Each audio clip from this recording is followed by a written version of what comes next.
So, you want to be a real estate investor, but where do you start? How do you know what information and sources to trust? That's where I come in. I'm Jonny Cattani, and this is the Investor Relations Real Estate Podcast.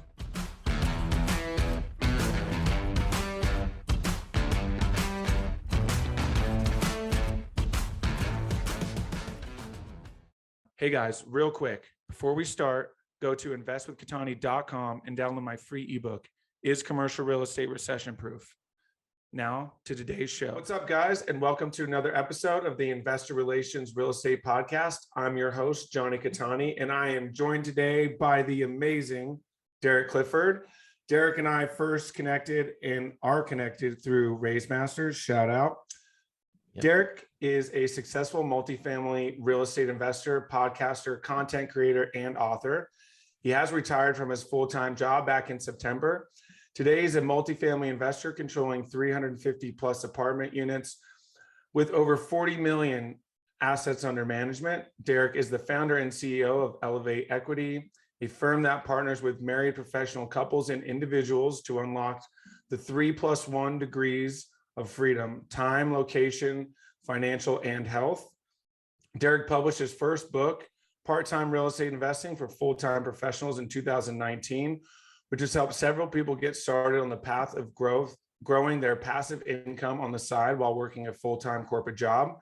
He's also the host of Elevate Your Equity podcast, where he and his wife interview and then break down lessons learned from top performers in the real estate investing space. Derek, welcome.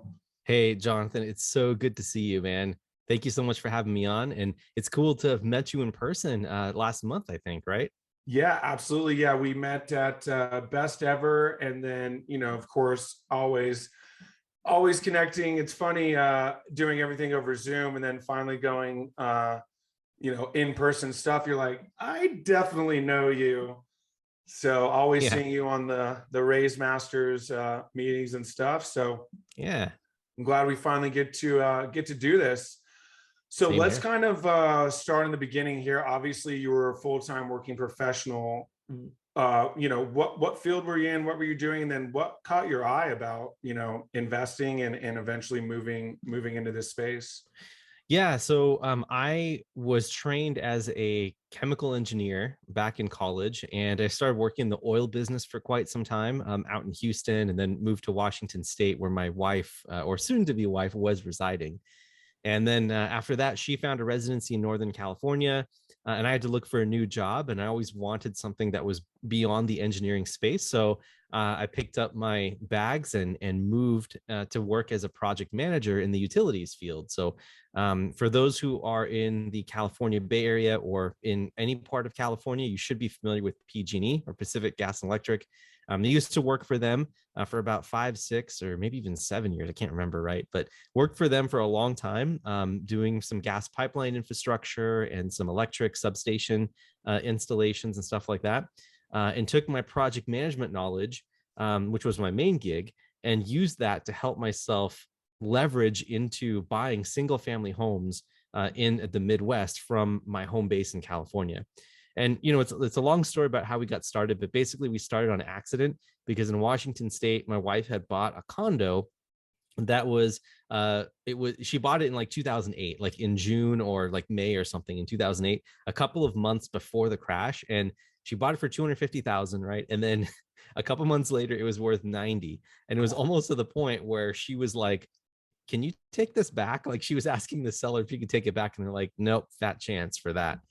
So anyway, like even after 4 years of working in school, going to school and staying in that place, it still hadn't gotten out of being underwater. So we didn't really have anything to do. We didn't know what to do with it because we both were starving students at the time and didn't have much money to make up the difference. So instead, what we decided to do is we had to hold it and rent it out to someone. So we rented it out, found some good tenants there. And as we were driving from Washington State down to California, where we were making our move, we realized that we were getting mailbox money, right? And it was coming in and it was covering the expenses, even though our property was underwater, right? And this was just like the light bulb went off for me. And I was kind of thinking to myself and talking with her, it's like, well, man, if we did this on accident, imagine what we could do if we actually leaned into this and tried to do it on purpose. Because at the time we were trying to figure out what type of investing to do to escape the full-time work easier or earlier. And at that time, I was just so concerned and so like working towards the Dave Ramsey plan, which is like saving as much as you can from your full-time job and just cutting expenses as much as you can and just paying off debt and all that. And then I found that there was another way, and that kind of amplified and changed my life from there. So maybe that was a long-winded way of saying that, we got interested in buy and hold real estate from the beginning because of the downturn. And then once we realized the power of numbers and started looking at, what you can do in the Midwest with a salary on the West Coast, is just really incredible. And, we were buying houses once, twice a month. And in our first year, we bought like 16 doors or something like that, like 9 properties, just because we had so much income and the properties were so cheap at the time out in Indy. So that's kind of how we got started.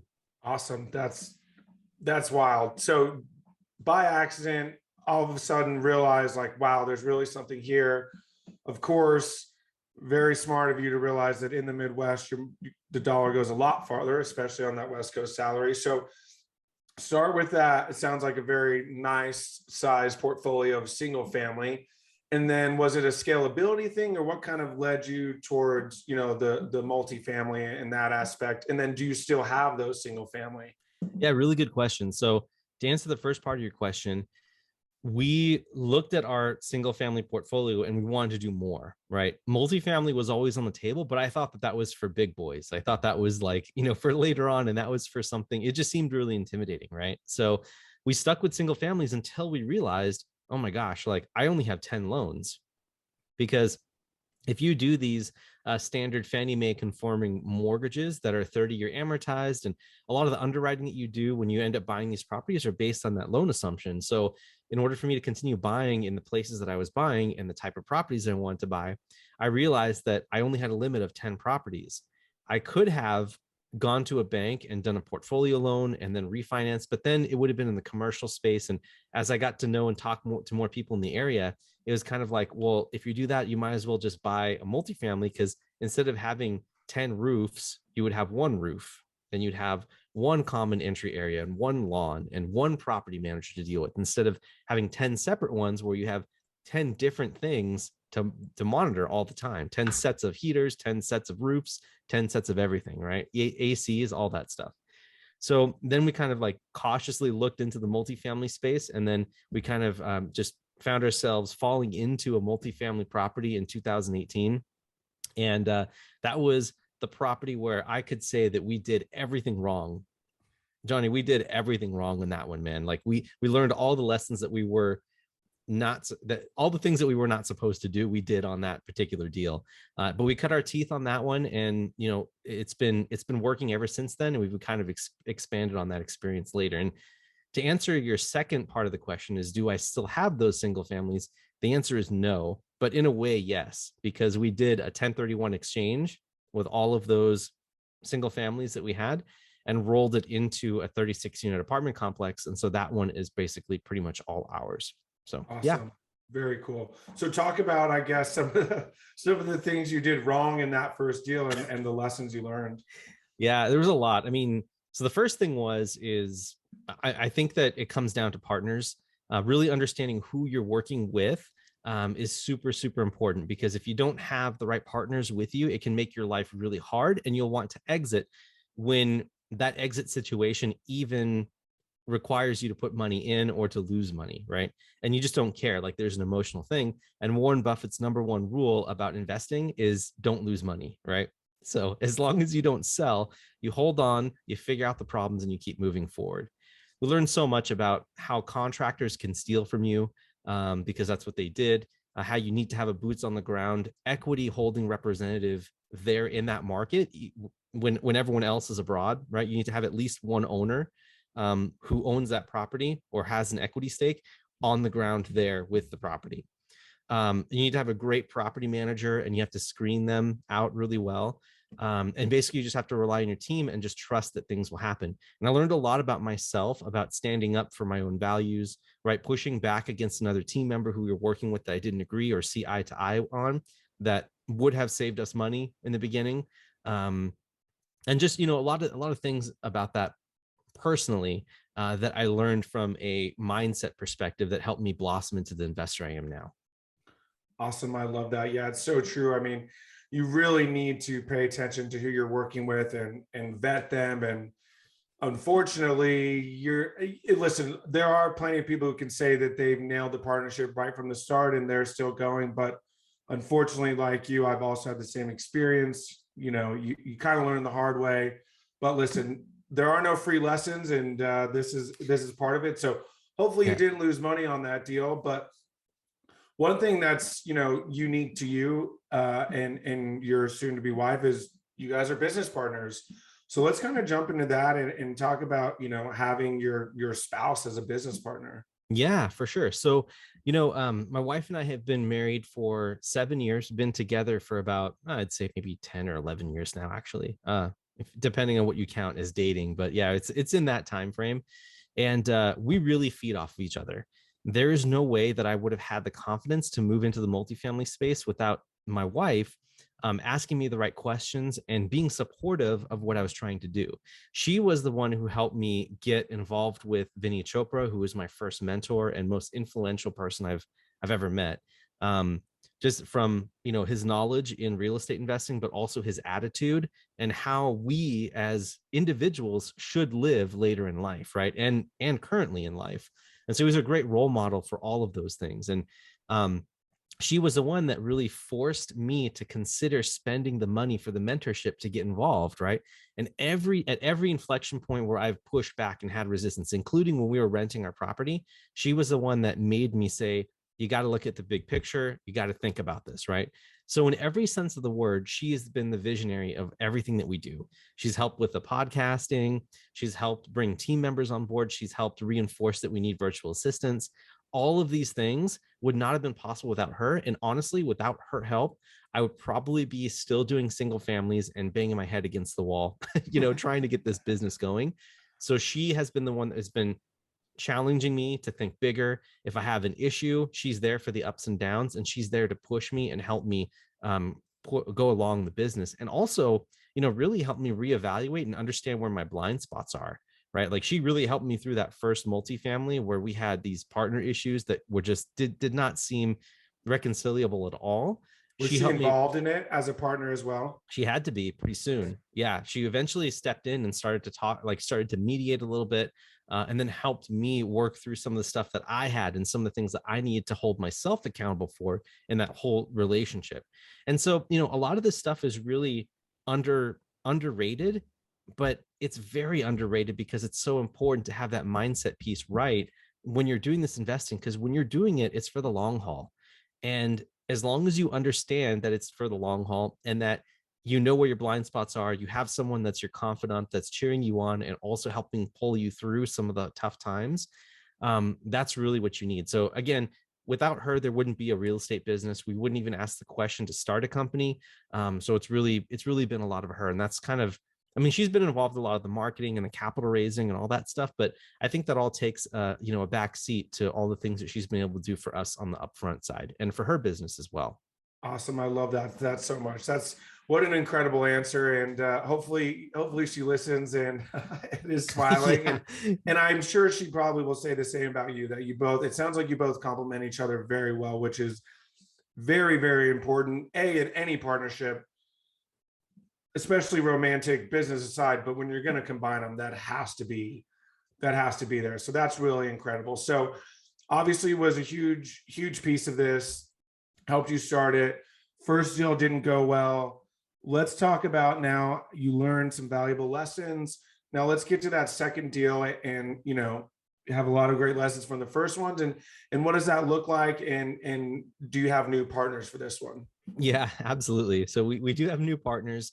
None of the partners that we had on the first deal is coming with us on the second. And there's a lot of reasons for that, but mainly it was just, I didn't want to cause any additional waves. And it's weird. Like you just got to sense out what those situations look like. But the second deal was a lot easier because it was people that I've been talking with for a long time, and it happened as a plan. Rather, when the first deal happened, it was more like, this is a wholesale deal. You have 24 hours to accept, or we're going to let it go. We're just going to list it on the open market, and that's it. So this one was a little bit more thought out. It went through a broker. There was a great story behind how getting that deal happened, which is very serendipitous. But when we got it, we ended up like planning out how it was going to happen. We transferred some of the equity from my single family homes and used that to purchase the property. And then some other folks came in as well with their own equity too.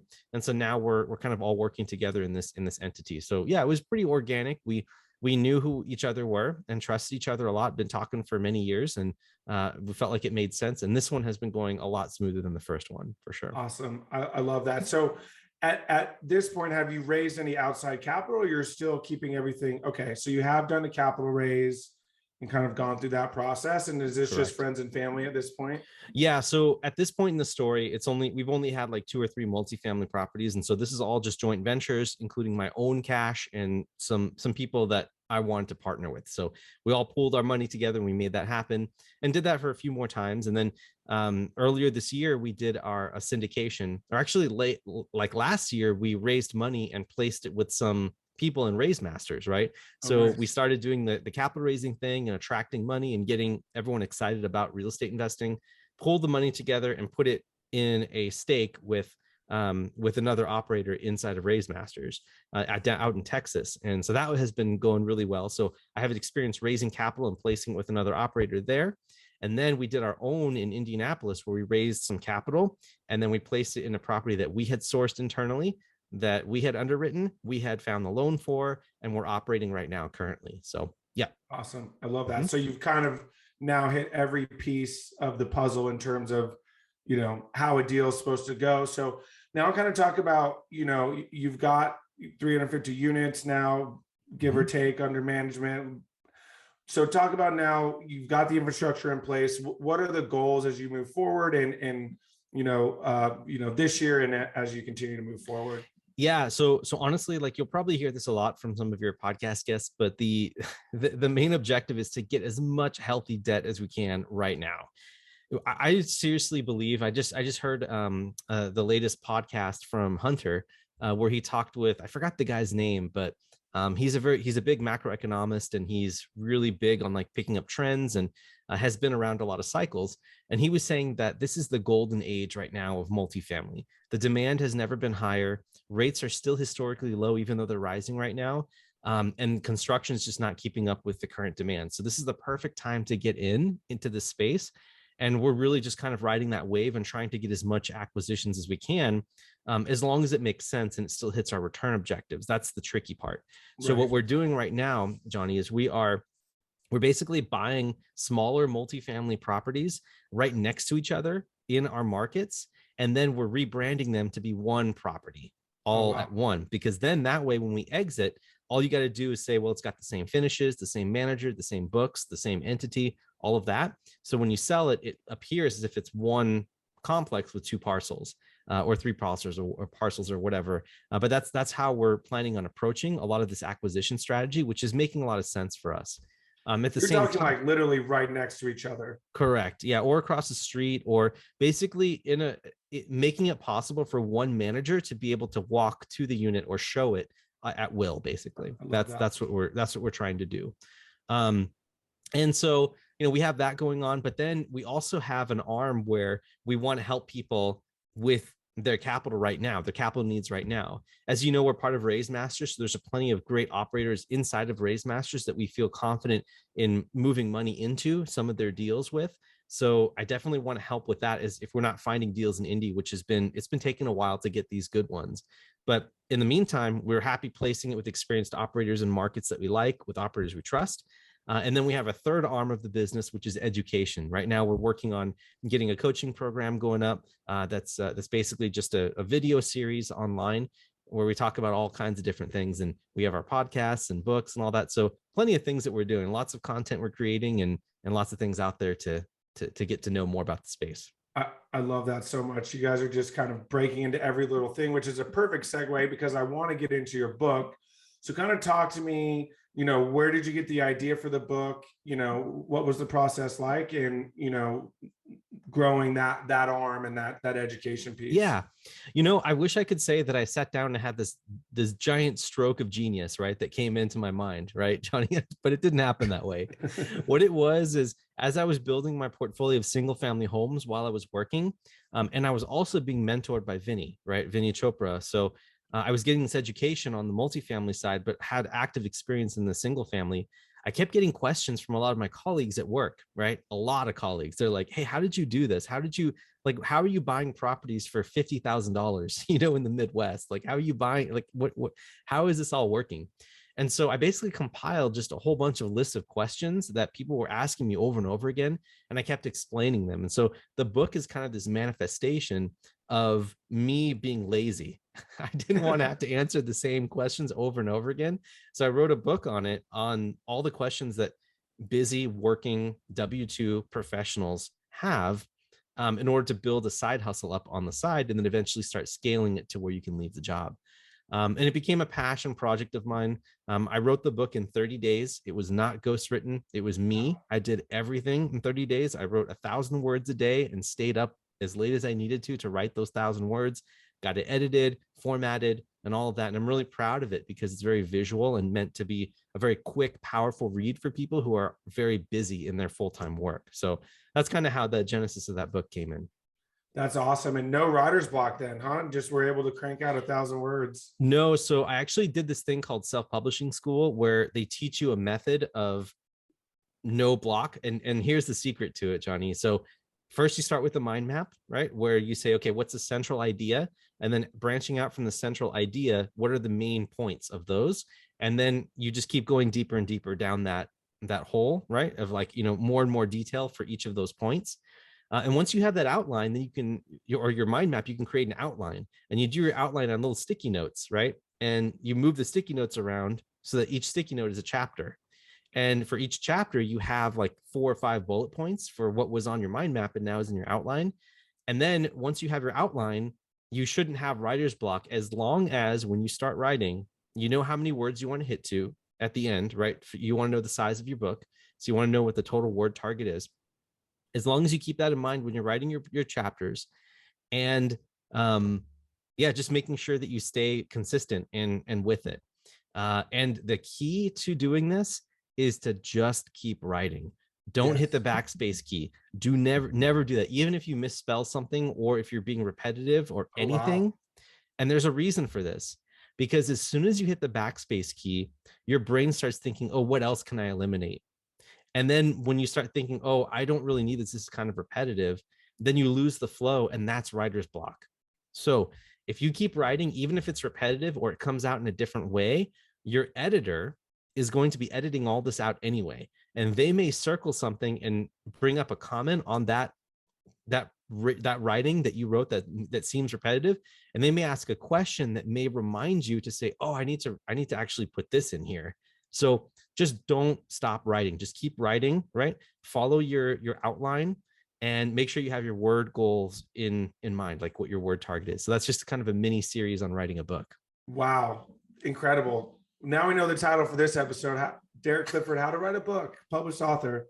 That's awesome. Well, that's incredible. And it sounds like that was what propelled now for this educational piece. So talk about now, sounds like you're targeting the married professional couple, much like you guys, obviously, it's not just them, but, kind of talk about, creating this and what your target's going to be for that. Yeah. Do you mean what we're trying to do with our book, or? Yeah. Well, so is the book, I assume, was after you wrote the book and it's obviously had its success, is that what kind of propelled where you're like, oh, there's something to this, maybe we should start an education arm as well? Yeah. I found that when I was writing the book and doing podcasts, because both of those things were happening at the same time, I found that I really love the education piece. I love inspiring people and showing them that there's another way to live life, right? Like, you don't have to work, for 40 years and then the man decides that you can retire. Like, that just, that doesn't make any sense to me. No. So I just love I'm so passionate about the education piece that I want to bring that to everyone at scale, right? So that people can get some of this energy and learn what we learned and learn how to follow in our footsteps. Because we literally started, Jonny, in like 2017. We had nothing, and less than 5 years from now, we're here. So it's been really, it's really powerful. And to be able to retire from your job in 5 years is pretty great, right? And it definitely beats the traditional route. Absolutely. I could not agree more. And, Yeah. that's what I love about this space is, that's a very like common backstory, right? For getting into this is you're just tired of the rat race. That's my backstory. Mine kind of happened a little more by accident, but I got laid off because of COVID, but I was like, okay, clearly the corporate world is not for me. So, let's find what is for me. And Yeah. here's this community of people who just want to help each other. Mm-hmm. And I was having this conversation on another episode where what I love about this space is no one's reinventing the wheel. This sort of method of creating financial freedom, but not even that, this method of just like, acquiring a property and operating the property. There's no, there might be some new things you uncover here and there, but there's nothing where it's like, you're not reinventing the wheel, and so everybody wants to help everybody because we're all doing the same thing ultimately. And that's what's so special about this space. And so now you guys have obviously discovered you want to give that back. And that's where it really comes full circle, is when you can finally give it back. Oh yeah. And so kind of talk on that, on what it's like kind of building this education platform.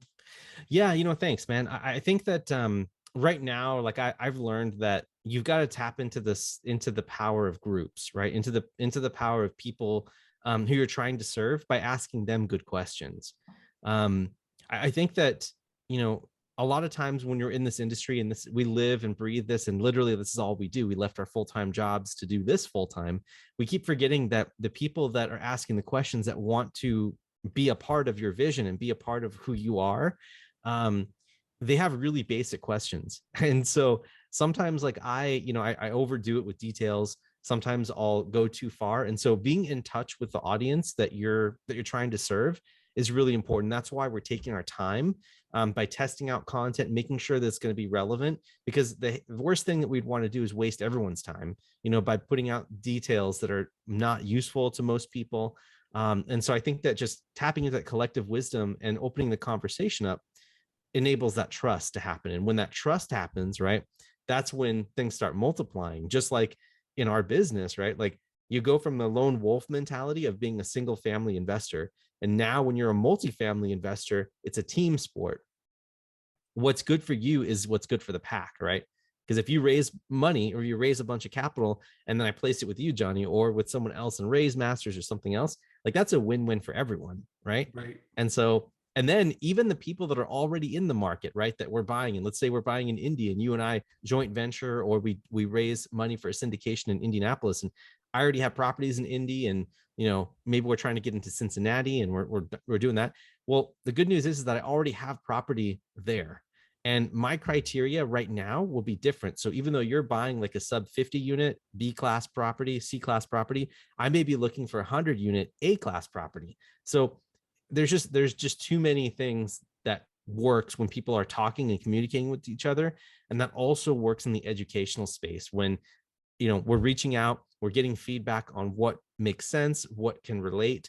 And we're generally finding that a lot of it is emotional based and a lot of it is mindset, because all the mechanics are out there. And so that's why we're super big on the mindset and the relationship piece, because those are the two things that you can leverage right now. Like you don't really need any money to do any of this.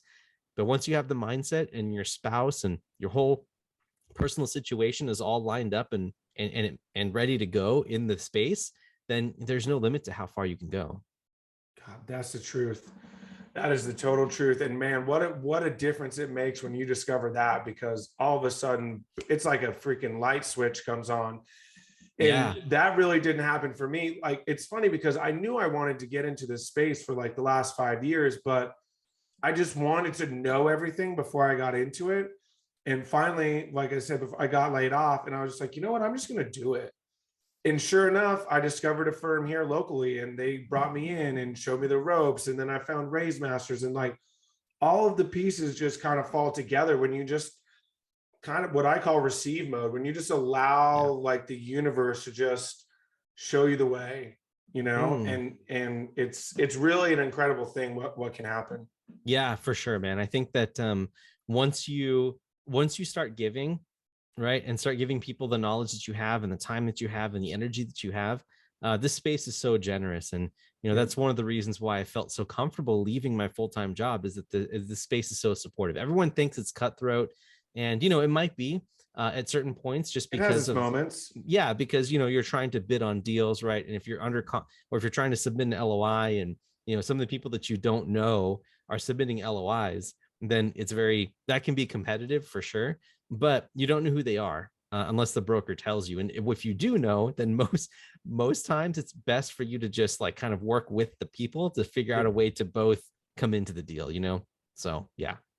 Yeah, it's truly incredible, and you nailed it on the head, and that's how some of the best partnerships are made, is when you realize that you're both actually going for the same thing, because Yeah. ultimately, if you both want the same thing, a small piece of the pie is better than no pie at all. So Yeah, totally agree. Totally agree. And I think that takes some mindset matter to get through, because again, we all go through the scarcity mentality where it's like, well, I want the whole pie. But remember that even if you get like a fraction of a bunch of small pies, it may actually be better, because you're diversifying yourself, you're working with other people who know what they're doing and know their space well more than you do. And so having that approach is just going to serve you so much better than trying to do it all yourself. could not agree more. Yeah. Awesome. Well, I wish we could keep going on this. Obviously, we know we could talk for hours and hours, but we are nearing the end. So we're at the final 5 questions, the 5 questions I ask all of my guests. Cool. So first question, best advice you've gotten from a mentor? I think that it is, and goes back to Vinny, is setting a target to talk with 3 new people every week. Actually, it was every day. I take that back. So it shows you how much I was listening, right? 3 people every day in the bit, especially when you're starting. So that could be a potential investor, whether it's a family member or a friend. It could be a broker. It could be a property manager. It's just someone in the business. And then eventually, as your business starts growing and you start understanding what direction you want to go down, if you're going to be capital raising side mostly, or if you want to do operations or deal takedown or whatever, then you'll start adjusting your outreach strategy. But 3 pieces of outreach every single day. Awesome. I love that. That's huge. What is it about your career and the decision that make you feel like you're fulfilling your why? Yeah. So we talk about on our podcast, and also with all of our content everywhere, is enabling the 3 degrees of freedom, 3+1 degrees. The 3 degrees are time, location, financial, and health freedom, basically. And so by having all these degrees of freedom and inspiring people to pursue those, you really get to create a life where you're creating space, physical, time, and mental space, to do whatever your God-given talents are, right? And whatever you're called to do.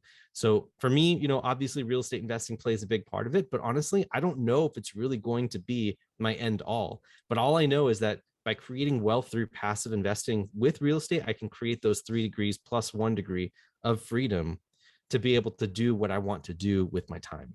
Gosh, I love that so much. That's huge. Cool. Next question. Favorite non-real estate or investment related book? Oh, this is tough because I don't read too many. I'm sure you get this a lot. I don't read too many books that aren't that aren't in that realm. Yeah. But let's see. I either get that or they don't read like books at all, which Yeah, it's been a while, but I'm trying to remember. Oh, one of the books that I really enjoyed, and this goes all the way back to like high school, I think, is Ender's Game. That was a book a long time ago, but man, such a great book about human emotions and futuristic society and like 1984ish kind of thing. I yeah, think that those are really cool books. I like that type of totally stuff. love it. All right. If you could have any superpower, what would it be? Oh, good question, man. Um, I think, okay, this is gonna sound really nerdy, but have you watched the Nickelodeon series, the Avatar? Not the movie, but No, I have but not the watched the series. okay, well, in it there's like there's abilities to control the 4 elements of nature. Like there's air, water, earth, fire. And so you have the ability to you could control any one of those like fully and completely. And I think that it would be really cool to be able to control air, to be able to like fly. That would be really cool. To be able to knock things over or transport yourself somewhere instantly, or yeah, just really cool stuff. Like That's sweet. Yeah, that's yeah, like an airbender, right? Is that what they you call got it? that? Yeah, that's exactly right. Yep. Sweet. Cool. And last questions. What's the best way for people to get a hold of you and learn more about you? Yeah, so the easiest way is just to find us on our podcast at our website, which is elevateequity.org. Don't forget the .org. I get that a lot. A lot of people go to the .com, but go to the .org, or just find me on LinkedIn. That's where I do a lot of my like just value adding and conversation starting. So hit me up there. Just type my name into it, which is Derek Clifford, or you can go to Amazon and type my name into Amazon and find our book there as well. Sweet. And we will absolutely link your book and all of this in the show notes. Derek, thank you so much. It's been incredible. Jonny, thank you so much for having me on, man. Great show. Really appreciate it. Absolutely. Hey guys, thank you so much for watching today's episode. I hope you really enjoyed it. Listen, I know it's cliche and you hear it all the time, but please don't forget to like and subscribe to the channel so you know when the next video is coming out. Even though this is technically a daily podcast, you know it's coming out the next day. We have a ton of content coming your way. So please like and subscribe. It helps a ton. Leave comments. Would love to know what you guys think. And we will see you on the next one. Thanks so much.